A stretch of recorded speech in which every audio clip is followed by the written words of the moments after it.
I think it's different if you believe that they're here illegally, they're part of a criminal enterprise, and we don't want to try them in courts here.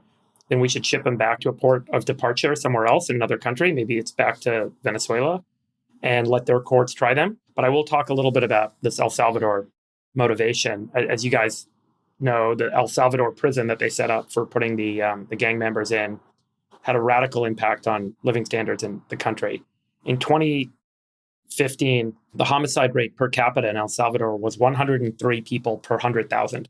So 1 out of every 1,000 people were murdered every year. They introduced this aggressive policy of rounding people up without due process and putting them in this prison.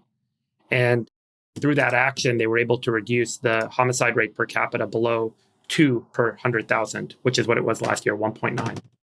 So it had a radically positive effect on society, but obviously at the cost of a value that we in the United States hold dear, which is the value of due process and the importance of due process, because all it takes is one innocent life being locked up. But sorry, you're saying El Salvador, there was no due process? There was no due process.